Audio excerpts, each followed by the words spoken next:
Hello friends, welcome back to Drive. So ഇന്ന് നമ്മൾ പരിചയപ്പെടാൻ പോകുന്നത് ഒരു വിൻറ്റേജ് മുതലിനെയാണ്. അതായത് ഞാനൊക്കെ ജനിക്കണ മുന്നേ ഇറങ്ങിയ ഒരു മുതലിനെയാണ് നമ്മളിന്ന് പരിചയപ്പെടാൻ പോകുന്നത്. അതായത് 1972 മോഡൽ നമ്മൾ റോയൽ എൻഫീൽഡിൻ്റെ ബുള്ളറ്റിനെയാണ് നമ്മളിന്ന് പരിചയപ്പെടാൻ പോകുന്നത്. അതായത് ഈ വണ്ടിയുടെ എൻജിൻ വരുന്നത് B1 എൻജിനാണ്. ഇതിന് മുന്നേ G2, അതായത് 1972 മുന്നേ G2 എൻജിൻ ഇറങ്ങിയിട്ടുണ്ടായിരുന്നു. ആ എൻജിൻ ഡയറക്റ്റ്ലി ഇംഗ്ലണ്ട് മെയ്ഡ് എൻജിനായിരുന്നു. പിന്നീട് ഇന്ത്യയിലേക്ക് വന്ന സമയത്ത് ഇനീഷ്യലി ഈ G2 എൻജിനെ സ്റ്റാമ്പ് ചെയ്തിട്ടാണ് B1 എൻജിൻ ആയിട്ട് ഇറക്കിയിട്ടുണ്ടായിരുന്നത്. പിന്നെ 1976 ശേഷം ഇന്ത്യയിലേക്ക് ഫുള്ളി റോയൽ എൻഫീൽഡ് വന്ന സമയത്ത് അത് പിന്നെ ഇവിടെ മാനുഫാക്ചർ ചെയ്യാൻ തുടങ്ങി. പിന്നെ B1 പറഞ്ഞിട്ടാണ് എൻജിൻ വന്നിട്ടുള്ളത്. പക്ഷേ നമ്മളിപ്പോൾ പരിചയപ്പെടാൻ പോകുന്ന വണ്ടി 1972 മോഡൽ B1 സീരീസിൽ വരുന്ന എൻജിനാണ്. അപ്പോൾ ഇന്നത്തെ ഈ വണ്ടി മിലിറ്ററി ഡിസ്പോസ് ചെയ്ത ഒരു വണ്ടിയായിരുന്നു. സോ അതുകൊണ്ട് നമ്മൾ കുറേ പാർട്സൊക്കെ അസംബിൾ ചെയ്തിട്ടൊക്കെയാണ്, കുറച്ച് കഷ്ടപ്പെട്ടാണ് ഈ വണ്ടി ഏകദേശം ഒരു ഓൾഡ് വിൻറ്റേജ് ലുക്കിൽ തന്നെ വീണ്ടും അത് റീസ്റ്റോർ ചെയ്ത് കൊണ്ടുവന്നിട്ടുള്ളത്. ഈ വണ്ടി ഒറ്റപ്പാലം ഭാഗത്തുള്ള വണ്ടിയാണ്. സോ നമുക്ക് എന്തായാലും ഈ മുതലിന് പരിചയപ്പെടാം. സോ നമുക്ക് ഈ വണ്ടിയുടെ ഫ്രണ്ട് ഡിസൈനൊക്കെ നോക്കുമ്പോൾ തന്നെ നമുക്ക് ആ ഫ്രണ്ടിൽ ഡിസൈൻ തന്നെ മനസ്സിലാക്കാൻ പറ്റും. നമുക്ക് ആ ഒരു വിൻറ്റേജ് ബൈക്കിൻ്റെ ഫ്രണ്ട് പോർഷനും പണ്ടത്തെ സ്റ്റൈലുള്ള ബൈക്കിൻ്റെ ഇപ്പോഴത്തെ നമുക്ക് ആ ഫ്രണ്ടിൽ നോക്കുമ്പോൾ ഏകദേശം മനസ്സിലാക്കാൻ പറ്റും. അതുപോലെ തന്നെ ഈ ഹെഡ്ലൈറ്റിൻ്റെ ഇവിടെ കാണുന്ന ഈ പ്ലേറ്റിങ് ഇതൊക്കെ എക്സ്ട്രാ ആക്സറീസ് ആയിട്ട് പണ്ട് കാലത്ത് ഇറങ്ങിയ ആക്സറീസ് ആണ്. അതിനകത്ത് ഒരു ഗോൾഡൻ പ്ലേറ്റിങ് ചെയ്തിട്ടുണ്ട്. അങ്ങനെ കുറേ ഭാഗത്ത് ചെയ്തിട്ടുണ്ട്. ഇങ്ങനെ ഗോൾഡൻ പ്ലേറ്റിങ് ബാക്കിൻ്റെ ഹാൻഡിലൊക്കെ ഗോൾഡൻ പ്ലേറ്റ് ചെയ്യാൻ ചെയ്തിട്ടുണ്ട്. പിന്നെ നമ്പർ പ്ലേറ്റ് ഒക്കെ കണ്ടില്ലേ, ഈ സൈഡ്സിലാണ് നമ്പർ പ്ലേറ്റ് വന്നിട്ടുള്ളത്. കണ്ടോ, നമ്പർ പ്ലേറ്റ് ആണ് അറിയാം. KLH, ആദ്യം KL സീരീസിൽ ഒരു എഞ്ചിനാണ്, സോറി നമ്പർ പ്ലേറ്റ് ആണ്. KLH 1555 നമ്പർ ഈ സൈഡിലാണ് കൊടുത്തിട്ടുള്ളത്. ഓൾറെഡി നമ്പർ ഇവിടെ വന്നിട്ടുള്ളത്. പിന്നെ ഇവിടെ അടിയിൽ റോയൽ എൻഫീൽഡ് ബാഡ്ജിനൊക്കെ എക്സ്ട്രാ ചെയ്തതാണ്. പിന്നെ നോർമലി ടെലസ്കോപ്പിക് സസ്പെൻഷനാണ് വന്നിട്ടുള്ളത്. അതുപോലെ റിമ്മ് വീൽസ് ആണ് വന്നിട്ടുള്ളത്.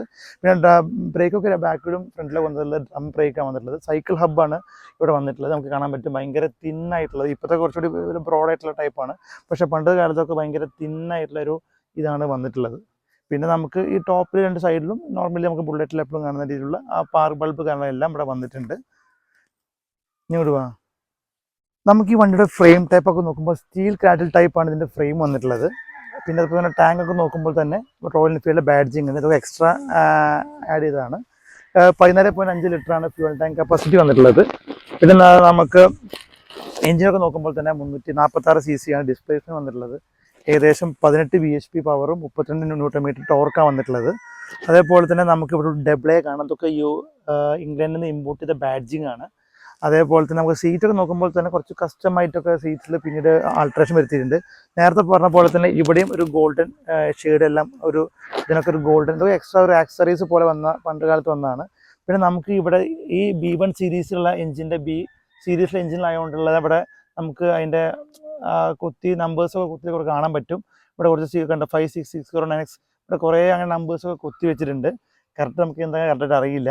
പിന്നെ അതേപോലെ തന്നെ നമുക്ക് പിന്നെ ബാക്കിലൊക്കെ നോക്കുമ്പോൾ തന്നെ ഈ സസ്പെൻഷൻ എല്ലാം ചെയ്തിട്ടുണ്ട് കേട്ടോ. ഇപ്പോൾ പുതിയ ലേറ്റസ്റ്റ് അല്ല എന്നാ ഉള്ള സസ്പെൻഷൻ ഒന്ന് ജസ്റ്റ് അപ്ഗ്രേഡ് ചെയ്തിട്ടുണ്ട്. കുറച്ചുകൂടി കംഫർട്ട് കൊണ്ടാണ് സസ്പെൻഷനൊക്കെ അപ്ഗ്രേഡ് ചെയ്തത്. പിന്നെ നമുക്ക് ബാക്കിൽ വരുമ്പോഴത്തേനും കാണാൻ പറ്റും.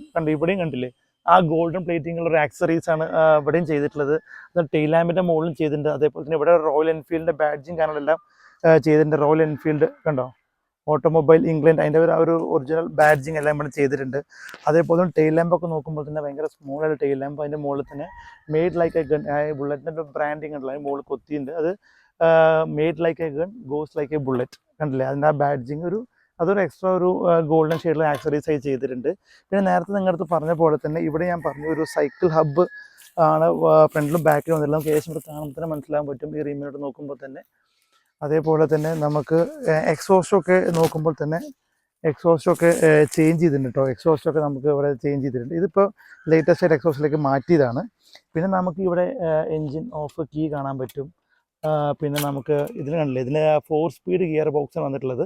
ഇതിൻ്റെ എൻജിൻ നോക്കുമ്പോൾ തന്നെ ഒരു എയർ കൂൾഡ് എൻജിനാണ് വന്നിട്ടുള്ളത്. 4 സ്ട്രോക്ക് OHV എൻജിനാണ് വന്നിട്ടുള്ളത്. കാസ്റ്റ് അയൺ എൻജിൻ, അതായത് overhead valve cast iron എൻജിനാണ് ഈ വണ്ടിയിൽ വന്നിട്ടുള്ളത്. അത് പറയുമ്പോൾ തന്നെ കുറച്ച് അതേപോലെ തന്നെ ഇതിൻ്റെ ബിൽഡ് ക്വാളിറ്റി നോക്കുമ്പോൾ തന്നെ പക്ക അടിപൊളി സ്ട്രോങ് ആയിട്ടുള്ളൊരു ബിൽഡ് ക്വാളിറ്റി വന്നിട്ടുള്ളത്. പിന്നെ ഇതിൻ്റെ ക്രാങ്ക് വെയിറ്റ് ഒക്കെ നോക്കുമ്പോൾ ഏകദേശം 9.5 കിലോഗ്രാമൊക്കെയാണ് ക്രാങ്ക് വെയിറ്റ് എന്നുള്ളത്. ഇപ്പോഴത്തെ ബുള്ളറ്റിൻ്റെ ഒക്കെ മൈലേജിന് വേണ്ടി ക്രാങ്ക് വെയിറ്റ് കാണാനെല്ലാം കുറച്ചിട്ടുണ്ട്. പക്ഷേ ഇതിൻ്റെ ക്രാങ്കൊക്കെ വെയിറ്റ് ഒക്കെ നോക്കുമ്പോൾ ഭയങ്കര നല്ല ക്രാങ്ക് വെയിറ്റ് വരുന്ന ഒരു വണ്ടി കൂടിയാണ് നമ്മളുടെ ഈ വിൻറ്റേജ് ആയ ഈ മുതൽ. നിങ്ങൾക്ക് ഇവിടെ കുറേ കാര്യങ്ങൾ കാണാൻ പറ്റും. അതായത് ഇതിൻ്റെ 4 സ്പീഡ് ഗിയർ ബോക്സ് ആണ്. പിന്നെ റൈറ്റ് സൈഡിലാണ് ഇതിൻ്റെ ഗിയർ ഷിഫ്റ്റിംഗ് എല്ലാം വന്നിട്ടുള്ളത്. പിന്നെ ഇതിൻ്റെ കുട്ടി ഗിയർ എന്നൊക്കെ വണ്ടി വിശേഷിപ്പിക്കും. നമുക്ക് ഏത് ഗിയറിനും ഇത് ചവിട്ടി കഴിഞ്ഞാൽ പെട്ടെന്ന് വണ്ടി ന്യൂട്രലൈസ് ആക്കാൻ പറ്റുന്ന ഒരു ഫീച്ചറാണ്. അതും ഗോൾഡൻ പ്ലേറ്റിംഗ് കൊടുത്തിട്ടുണ്ട്. പിന്നെ റോയൽ എൻഫീൽഡ് എന്നൊരു ബാഡ്ജിങ് ഇവിടെ വന്നിട്ടുണ്ട്. അതേപോലെ തന്നെ നമുക്ക് ഇവിടെ ഈ കാണുന്നതാണ് കേട്ടോ, ഇവിടെ ഡ്രെയിൻ നെറ്റ് കാണാൻ പറ്റും. ഇതാണ് ഇതിൻ്റെ പ്രഷർ വാൾവ് കാണാനെല്ലാം ഇവിടെയാണ് വരുന്നത്. പിന്നെ അതേപോലെ തന്നെ നമുക്ക് ഇവിടെ ചോക്ക് കാണലെല്ലാം കാണാൻ പറ്റും. ഇതിന് ടോപ്പിൽ ചോക്ക് കാണലെല്ലാം കാണാൻ പറ്റും. സത്യം പറഞ്ഞാൽ നമുക്ക് ഇത് കാണുമ്പോൾ തന്നെ ഇങ്ങനെയൊക്കെ പണ്ടൊക്കെ ഇങ്ങനെ ഉണ്ടായിരുന്നു. ഐ മീൻ അതിൻ്റെ ഓരോന്നും ആ സിസ്റ്റമും എല്ലാം കാണുമ്പോൾ ഭയങ്കര അല്ലേ, ആ പണ്ടത്തേൻ്റെ ഒരു അതാ പറഞ്ഞത്, പണ്ട് ഉണ്ടാക്കിയ ഒരു വണ്ടിയുടെ ഒരു ബിൽഡ് ക്വാളിറ്റിയും ഒക്കെ നമുക്കങ്ങനെ കാണുമ്പോൾ തന്നെ ഏകദേശം അറിയാൻ പറ്റും. കാരണം ആ വണ്ടി നോക്കുമ്പോൾ തന്നെ ആ ഒരു ഫീല് നമുക്ക് കിട്ടും. കാരണം ഇത് വിൻറ്റേജ് പറഞ്ഞ ശരി ഒരു മുതലൊരു വിൻറ്റേജ് തന്നെയാണ്. ഇതിന് കണ്ടില്ലേ, നമ്പർ പ്ലേറ്റ് ഒക്കെ 2 സൈഡ്സിലും ലെഫ്റ്റും റൈറ്റിലും ആ സൈഡിലാണ് കൊടുത്തിട്ടുള്ളത്.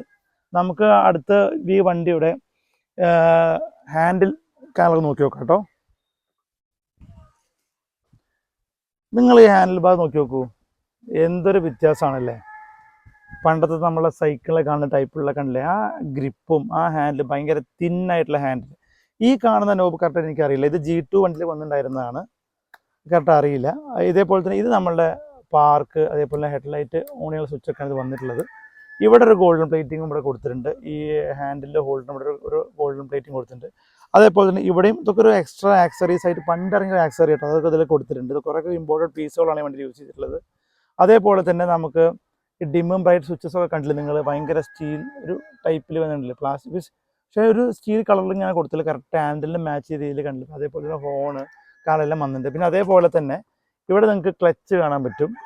ആ ക്ലച്ചിൻ്റെ അടിയിൽ തന്നെ കണ്ടില്ലേ ഈ ഒരു നോബ് ലിവർ കണ്ടോ, ഈ ലിവർ നമുക്ക് വണ്ടി സ്റ്റാർട്ട് ചെയ്തിട്ട് നമുക്ക് ഈ ലിവർ വലിച്ചു കഴിഞ്ഞാൽ നമുക്ക് വണ്ടി ഓഫ് ആവും.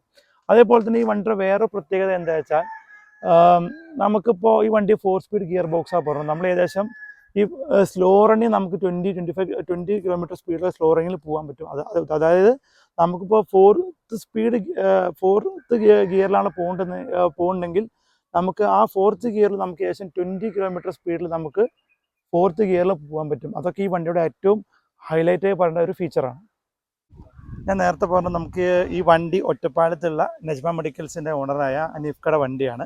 നമുക്ക് മൂപ്പര് തന്നെ ചോദിച്ചു നോക്കാം എന്തുകൊണ്ടാണ് ഈ വണ്ടി ഇങ്ങനെ മെയിൻറ്റെയിൻ ചെയ്തിരിക്കുക. കാരണം ഈ വണ്ടി അത്രയും നീറ്റ്ലി വെൽ മെയിൻറ്റെയിൻ ആണ് ഈ വണ്ടി ചെയ്തിട്ടുള്ളത്. പിന്നെ ഈ വണ്ടി എവിടെയാണ് വർക്ക് എടുത്തതെന്നും പിന്നെ ഈ വണ്ടിയുടെ എക്സ്പീരിയൻസ് നമുക്ക് എന്തൊക്കെയാണെന്നും നമുക്ക് വീട്ടിലെന്ന് ചോദിക്കാം. എന്തുകൊണ്ടാണ് ഇപ്പോൾ ഈ വിൻറ്റേജ് വണ്ടി എടുക്കാൻ കാരണം? വിൻറ്റേജ് വണ്ടിൻ്റെ നല്ല പെർഫെക്ഷനാണ്. അതിൻ്റെ ഒരു ഓടിക്കാനുള്ള സുഖം, അതൊരു ഭയങ്കര ഫീലിംഗ് തന്നെയാണ്. പിന്നെ B സീരീസ് ആണുള്ളത്. പണ്ട് കാലത്തെ നല്ല വണ്ടിയിൽപ്പെട്ടാണ്. 73 മോഡലാണ്. പിന്നെ ഈ വണ്ടി ഇപ്പോൾ ഇത്രയും നന്നായി മെയിൻറ്റെയിൻ ചെയ്തിട്ടുണ്ടല്ലോ, അപ്പോൾ ഇതിൻ്റെ വർക്കും കാര്യങ്ങളൊക്കെ എവിടുന്നാണ് ഇത് ചെയ്തിട്ടുള്ളത്? സ്പെയർ ആയാലൊക്കെ കിട്ടാൻ ബുദ്ധിമുട്ടുണ്ടായിരുന്നോ? അങ്ങനത്തെ ഇപ്പോൾ എല്ലാവർക്കും സംശയമല്ലോ, വിൻറ്റേജ് വണ്ടി ആകുമ്പോൾ കുറേ അതിൻ്റെ സ്പെയർസ് കിട്ടാൻ ബുദ്ധിമുട്ടാവുമല്ലോ. വണ്ടിക്ക് എപ്പോഴും ഓൺലൈനിൽ എല്ലാ പ്രോഡക്റ്റ്സും നമുക്ക് കിട്ടുന്നുണ്ട്. പിന്നെ വിൻറ്റേജ് ഗ്രൂപ്പ്സ് എന്ന് അറിയണ്ടല്ലോ. പിന്നെ വണ്ടി വിൻറ്റേജ് വെഹിക്കിൾ മാത്രം വർക്ക് ചെയ്യണ ഒരു നല്ലൊരു വർക്കർ ഉണ്ട് ഇവിടെ ഇരിങ്ങാലക്കുട, അസീസ്ക പറഞ്ഞിട്ട്. പുള്ളിയാണ് വർക്ക് ചെയ്തത്. ഫുൾ വർക്ക് പുള്ളി അതെ, നന്നായിട്ട് വർക്ക് ചെയ്തിട്ടുണ്ട്. നല്ല തമ്പാണ് ഇപ്പോൾ, നല്ല സൗണ്ടും കാര്യങ്ങളും, ബീറ്റൊക്കെ അടിപൊളിയാണ്. ഇത് സ്ലോ റണ്ണിങ്ങിൽ പോവാണെങ്കിലും നമുക്ക് 20 കിലോമീറ്റർ സ്പീഡിലൊക്കെ പോകാൻ പറ്റും. ഈ B സീരീസിന്റെ ഹൈലൈറ്റ് പറയണ അതാണ്. നമുക്ക് 4th ഗിയറിലും ടോപ്പ് ഗിയറിലൊക്കെ വന്നിട്ട് 20-25 സ്പീഡിൽ കൂളായിട്ട് പോവാം. പിന്നെ നേരത്തെ ഒരു കാര്യം പറയാൻ പോകുന്നത്, എല്ലാവർക്കും അറിയാം, പഴയ ബുള്ളറ്റിനൊക്കെ നമ്മൾ ആംബിയർ കറക്റ്റ് ചെയ്യണം, ഇല്ലെങ്കിൽ ബാക്ക് ഫയർ ചെയ്യും, ഭയങ്കര സീനാവും. അത് നമ്മൾ ജസ്റ്റ് ഒന്ന് കിക്ക് ചെയ്ത് ശേഷം ആ 0 റേഞ്ചിൽ വന്നാൽ നമുക്ക് സ്റ്റാർട്ട് ചെയ്യാൻ പറ്റുന്നതാണ്. ഇല്ലെങ്കിൽ 0ൻ്റെ താഴേക്കൊന്നും നമുക്ക് ചിലപ്പോൾ സ്റ്റാർട്ട് ചെയ്ത് കഴിഞ്ഞാൽ ബാക്ക് ഫയറിന് ചാൻസ് വളരെ കൂടുതലാണ്. സോ ഇന്നത്തെ നമ്മളുടെ ഈ മുതലിനെ എല്ലാവർക്കും ഇഷ്ടപ്പെട്ടു വിചാരിക്കുന്നത്. ഭയങ്കര അപൂർവമായ കുറച്ച് വണ്ടികളാണിത് അല്ലേ. കാരണം 1972 മോഡലാണ്, പിന്നെ അടിപൊളി എഞ്ചിനാണ്, പക്കാ ഒരു വിൻറ്റേജ് വണ്ടിയാണ്. നമ്മളൊക്കെ ജനിക്കുന്ന മുന്നേ ഇറങ്ങിയ വണ്ടിയാണ്. സോ എല്ലാവർക്കും ഇന്നത്തെ ഈ എപ്പിസോഡ് ഇഷ്ടപ്പെട്ടു വിചാരിക്കുന്നു. വീണ്ടും നമുക്ക് അടുത്ത വണ്ടിയുമായി അടുത്ത എപ്പിസോഡിൽ കാണാം. ഇറ്റ്സ് മീ ഇന്ദ്രേ സൈനിങ് ഓഫ്. ബൈ.